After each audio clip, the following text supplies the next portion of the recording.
गीत था कि किन शब्दों में आपका धन्यवाद करें। बाबा का, जब हम अभी बाबा से सब कुछ प्राप्त करते हैं, इसीलिए जैसे ही द्वापर में हल्का सा हमें दुख होता है तो हम बाबा को याद करते हैं। शायद यही, इसलिए ये कहना मुश्किल है कि किन शब्दों में धन्यवाद करें। चलिए, 8 तारीख की वाणी है। बाबा कह रहे, मीठे बच्चे, तुम ब्राह्मण ही गॉडली स्टूडेंट हो। ये जो गॉड के स्टूडेंट की बात है, वो हम बच्चे ही हैं। तुम्हें बाप ने रचता और रचना का ज्ञान देकर मास्टर जानी जाननहार बनाया। एक बहुत बुद्धि की बात होती है कि अगर बुद्धि में हमें कोई चीज नहीं पता होती है, तो उसके लिए हमेशा हमें एक डर या एक चिंता, एक अननोन फियर रहता है। मगर बाबा ने जब पूरा रचना का ही बता दिया तो पूरा चक्र बुद्धि में आ गया। तो हर चीज चक्र के रूप में समझ आती है। तो एक जैसे मन को बड़ा एक, क्या बोला जाए, एक ठंडा एहसास होता है कि हाँ, ये ड्रामा कल्याणकारी है, हमारे बाबा ने ही बनाया हुआ है। अभी तुम सब कुछ जान जाते हो। अभी जो है, दुनिया वालों के पास बहुत सारे क्वेश्चंस हैं। भगवान कौन, कैसे, ये ड्रामा किस लिए बना, कैसे बना। हमारे वो जो है क्वेश्चंस दूर हुए। हमें सब पता पड़ा, तुम सब कुछ जान जाते हो। दूसरों को समझाने की फलक किन बच्चों में रहेगी, क्योंकि ये ज्ञान नया है। तो किसी को समझाना इतना आसान तो नहीं होता है। तो बाबा ने कहा, किन बच्चों को वो उत्साह या वो हिम्मत रहेगी जिनके पास ज्ञान की पूंजी है, जो स्वयं हर बात को समझकर धारण करते हैं, वही दूसरों को फलक से समझा सकते हैं। अगर हमें जितना निश्चय होगा उतना ही हम आगे वाले को, निश्चय बुद्धि है उससे समझा सकेंगे। हमें ही डाउट होगा हमें लगेगा शायद ब्रह्मा बाबा ही इस बोलते हैं, पता नहीं शिव बाबा आते नहीं आते, पता नहीं ये क्या सोचेंगे वो क्या सोचेंगे। अपने ऊपर ही डाउट होगा तो फिर कैसे काम चलेगा। तुम्हें फलक से सबको बाप का परिचय दे, उनसे वर्षा लेने की विधि बताई। सबको जो है फलक से, जैसे पहले दादियां जो बाबा के पास समर्पित थी, उन्हें कोई लैंग्वेज थोड़ी आती थी, उन्हें कोई इंग्लिश हिंदी कोई भी नहीं आती थी। पहले सिंधी आती थी, बाबा हिंदी में सुनाते थे। तो जिसको बाबा कहता है गुलाबी भाषा थी, मगर वो भाषण करते थे तो कितना वो उस पर असर होता था, क्योंकि फलक से गाते थे, करते थे, सॉरी। गीत है तकदीर जगा कर आई। ओम शांति। तो नीचे से पढ़ते हैं। अरे तो खत्म ही हो गया। एक मिनट।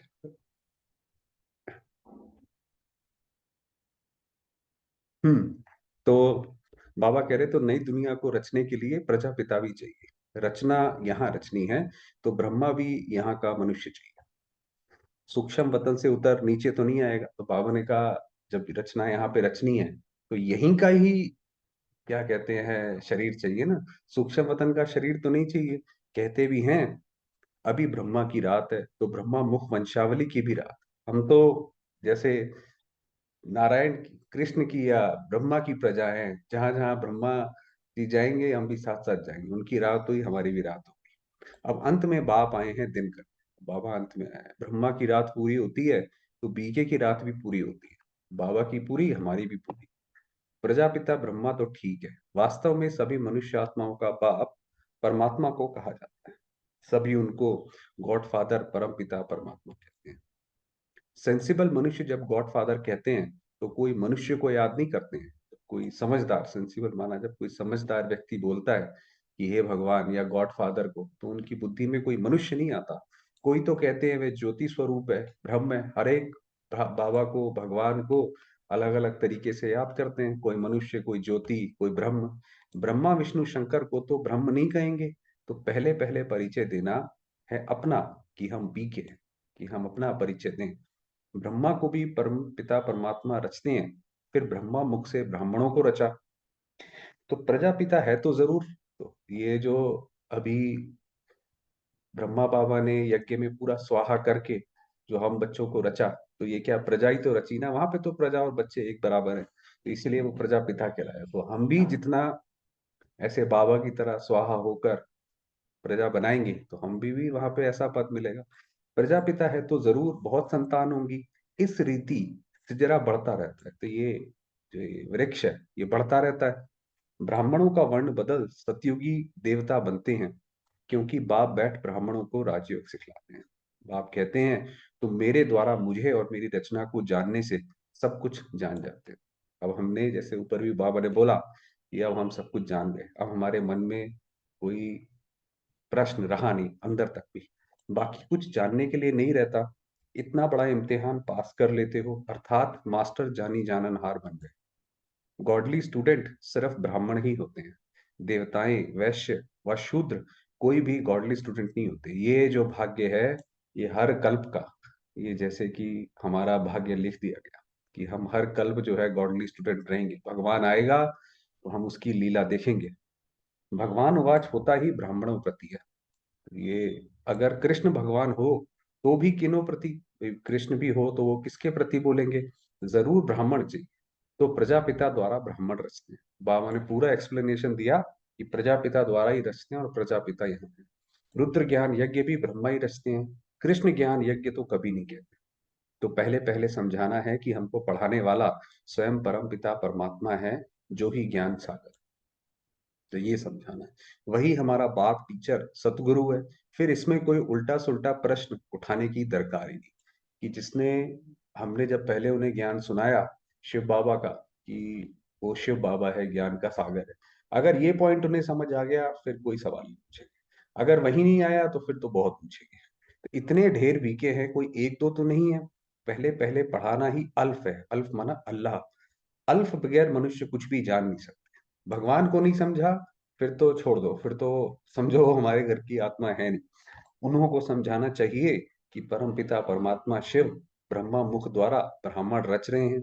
अकेला ब्रह्मा तो रचता नहीं है। ये पॉइंट्स धारण करने की है। बाबा के पास ज्ञान है तो तुमको डिलीवरी करते हैं, तुम हो ज्ञान गंगाएं। अब देखिए ये भी एक समझने वाली बात है, और बाबा ने कितने आसान शब्दों में बोला कि क्या भगवान के पास कोई ऐसा भी ज्ञान है जो वो किसी को नहीं देता? अगर वो ज्ञान उस देता ही नहीं किसी को, तो फिर वो ज्ञान किसी काम का नहीं। तो इसीलिए बाबा ने ये भी बोला कि संगम पर मैं खाली हो जाता हूँ, तुम बच्चे सब कुछ जो है मुझसे ले लेते हो। तो बाबा तुमको डिलीवरी करते हैं, तुम हो ज्ञान गंगाएं। सागर तो एक ही है, ये ब्रह्मा भी ज्ञान कंठ करते हैं, तो ये भी ज्ञान गंगा हुई। इसलिए देखिए ब्रह्मपुत्र नदी सबसे बड़ी नदी है। तो ज्ञान कंठ करने वाले को ज्ञान गंगा कहा जाता है। उसमें मेल फीमेल दोनों आ जाते हैं, माना ये गंगा ऐसा नहीं कि कोई सिर्फ फीमेल, ये दोनों की बात है। ज्ञान सागर तो एक ही बाप है। यहाँ देखो पानी के सागर को तो टुकड़ा टुकड़ा कर दिया है। वो लड़ाई करते हैं भाई, ये चाइना बोलता है मेरा सी है, और वो बोलते हैं ऑस्ट्रेलिया बोलता है नहीं हमारा है ये। तो सतयुग में जब एक ही सूर्यवंशी राजाई थी, तो सागर के टुकड़े नहीं थे। सतयुग में ऐसा नहीं था कि भाई आप ये वाली चीज, आप जो मोहनजोदड़ो की जो हड़प्पा संस्कृति मिली, उसमें भी वो चीज मिली। उसमें ये देखा गया कि लोगों ने एक दूसरे के जो मकान थे, वो कोई ऐसे अलग अलग करके नहीं, वो तो बस एक मार्क करने के लिए छोटी सी दीवार वहां लगा देते थे। तो ये तो जब उसमें भी दिखाई पड़ा हमें, कहाँ भी जाकर सैर कर आते थे, वहां कोई कह ना सके कि मेरी हद में ना आओ अथवा पानी ना लो। सतयुग में कोई नहीं कि ये कहता किसी से। यहाँ तो वीजा लगता है यहाँ तो एक दो का पानी बंद कर देते हैं भाई, वो यूएस मैक्सिको का वो कर देता है पानी बंद। कितने टुकड़े हो गए हैं। अब हम एक ही सचखंड स्वर्ग की स्थापना कर, बाप का भी विचार सागर मंथन होता है, तब तो समझाते हैं ब्रह्मा बाबा का विचार सागर मंथन ब्रह्मा बाबा। ब्रह्मा भी कहेंगे सभी जीवात्माएं हमारे बच्चे हैं, आदि देव अथवा आदम सभी का बाप है। ये आपको पता है, जहाँ बाबा रहते थे, जहाँ बाबा की कुटिया थी, वहां पे एक सांप का जोड़ा भी रहता था। तो जब तक बाबा रहे तब तक बाबा ने वो सांप का जोड़ा भी नहीं, क्या कहते हैं, हटने दिया।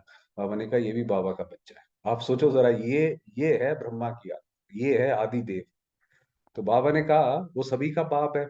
ऐसे नहीं उस समय कोई मनुष्य नहीं थे, फिर आदम ने आदमी पैदा किए? नहीं, निराकार बाप को पहले जरूर आदम में आना पड़े। तो ब्रह्मा बाबा को हर एक धर्म में अलग अलग नाम से बुलाते हैं, एडम, आदम, आदिदेव। तब तो मुख वंशावली रचे।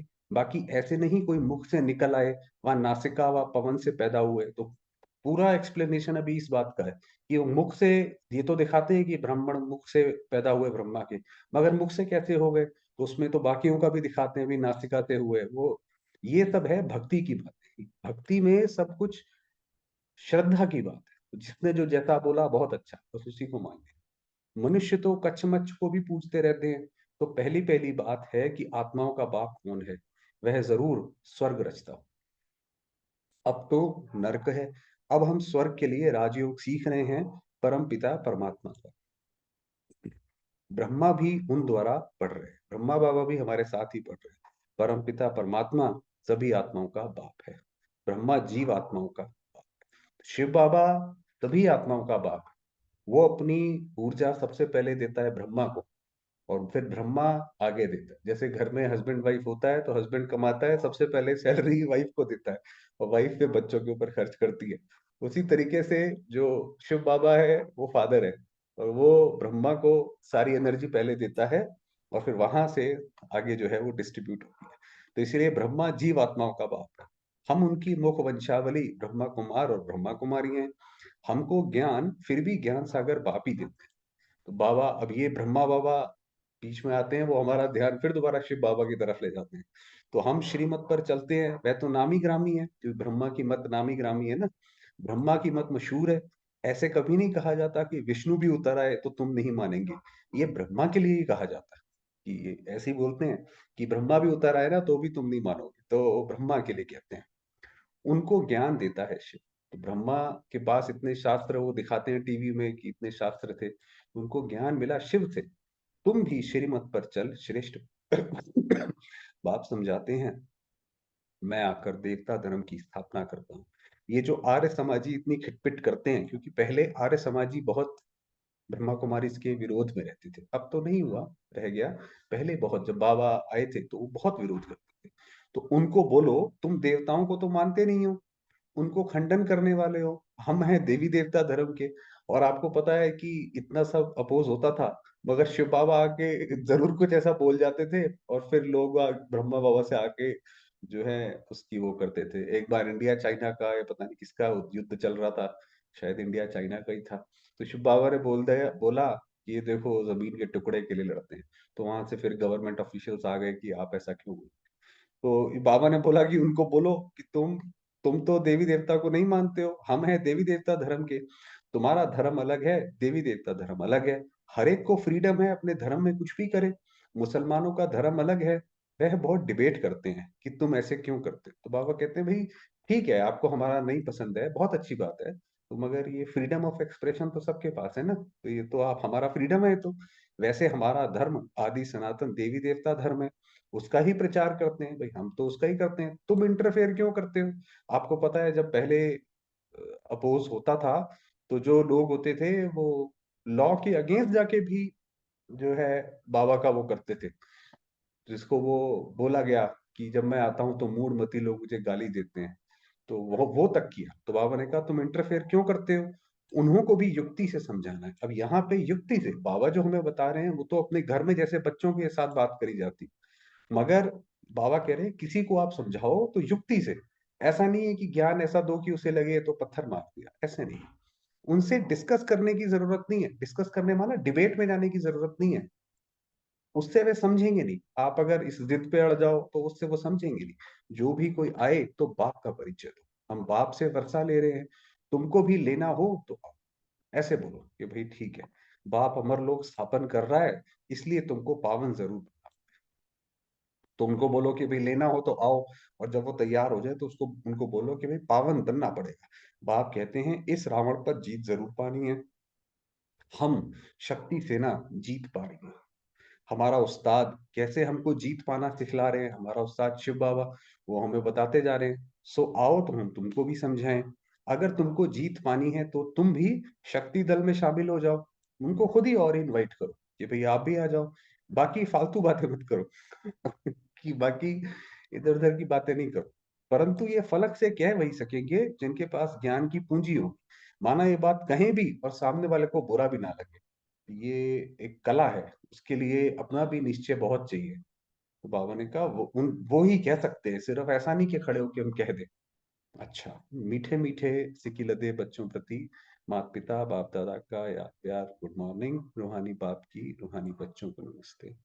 हम रूहानी बच्चों की रूहानी बाप दादा को याद प्यार नमस्ते। धारणा के लिए मुख्य सार है, ज्ञान को कंठ कर मास्टर ज्ञान सागर अथवा ज्ञान गंगा बन पतितों को पावन बनाने की सेवा कर।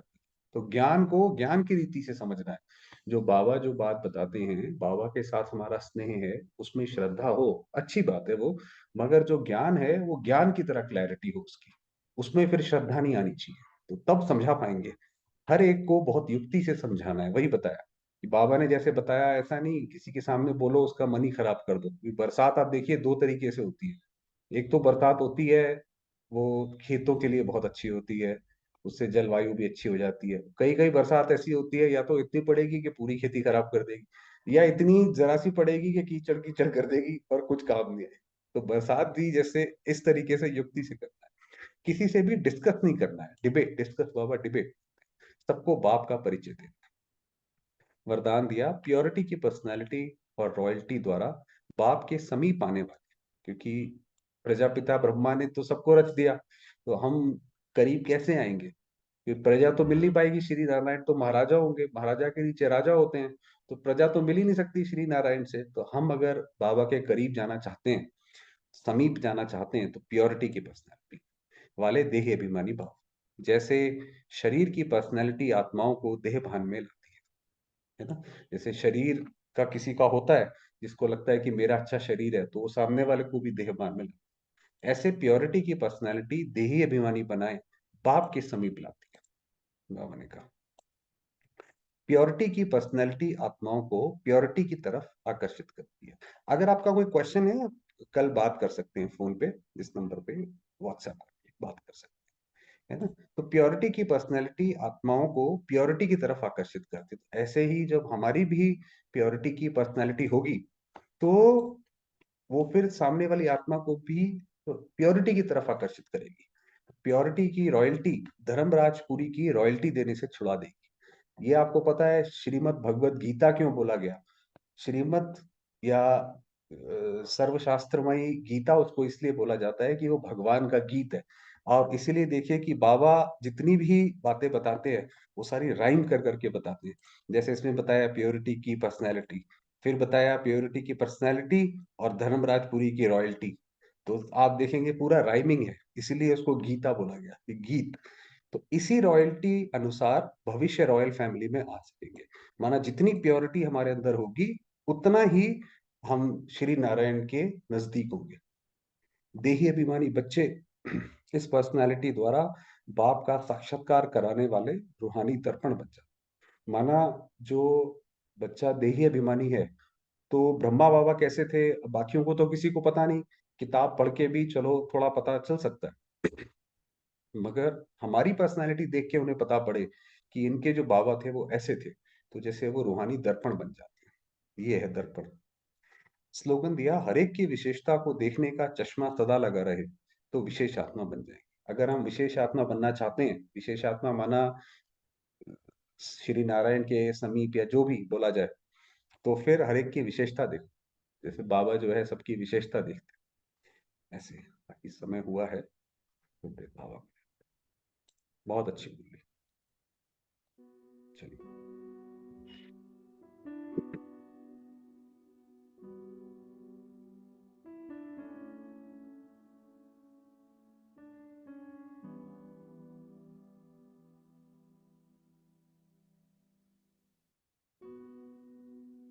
मैं आत्मा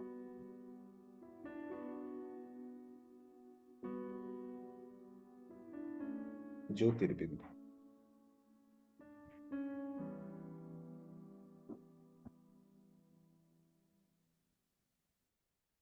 चमकती मणि,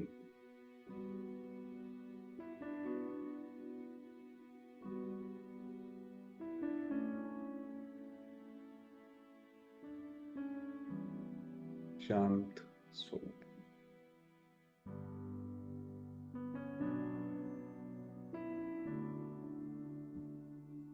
शांति की किरणें चारों ओर फैला रही।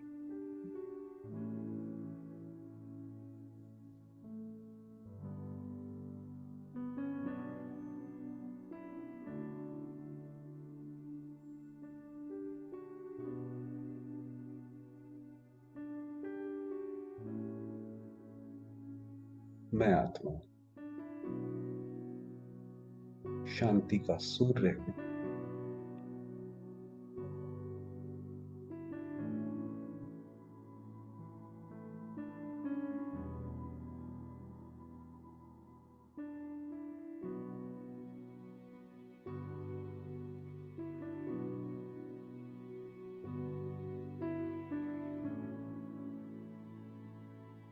मेरे बाबा, मीठे बाबा,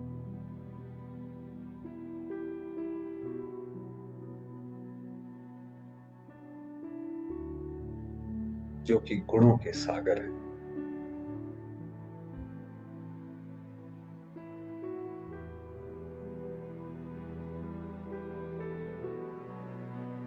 परम धाम के वासी,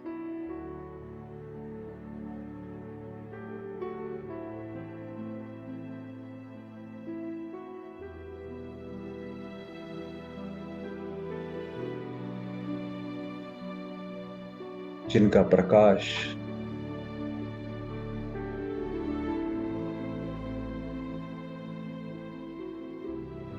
परम धाम में दूर दूर तक फैला हुआ।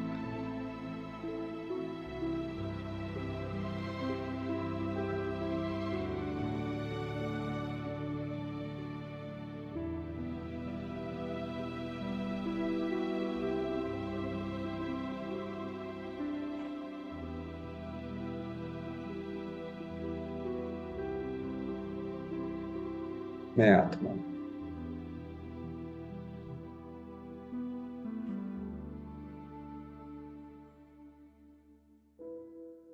मीठे बाबा की पहली रचना।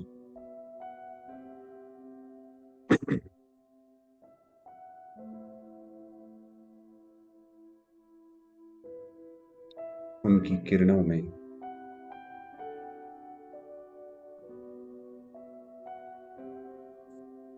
समाई हुई हूं।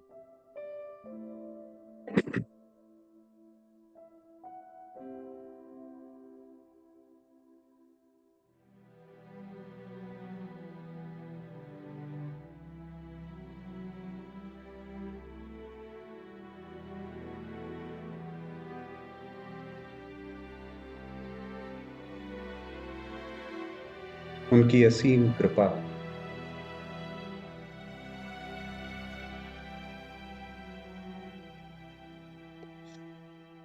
अपार स्नेह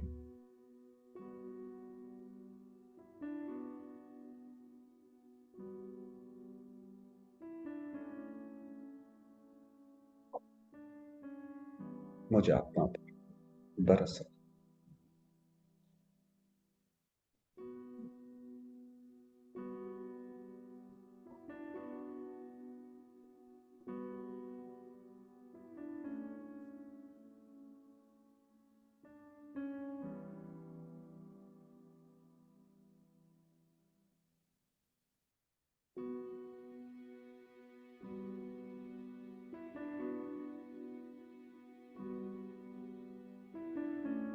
प्रकाश ही प्रकाश।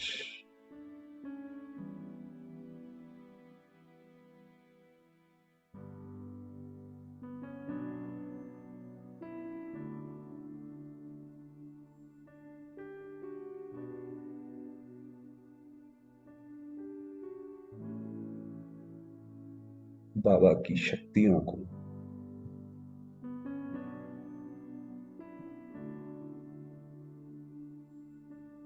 निस्वार्थ स्नेह को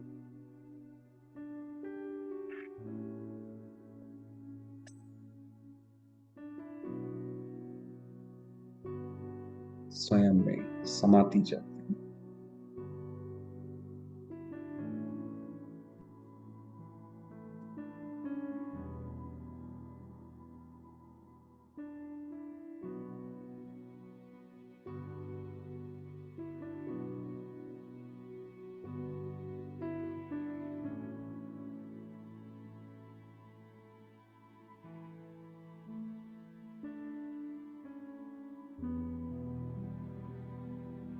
मैं आत्मा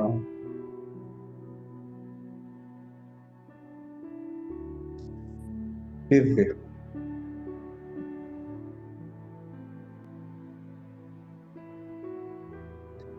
महान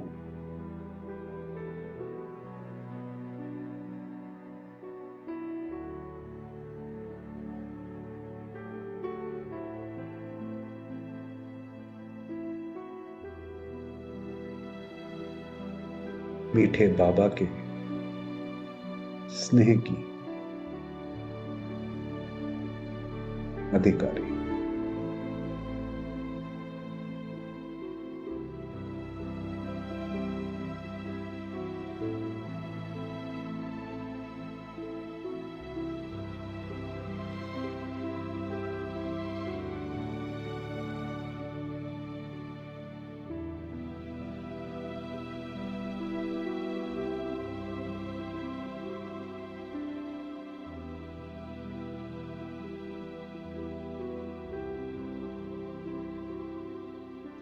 शिव की पार्वती।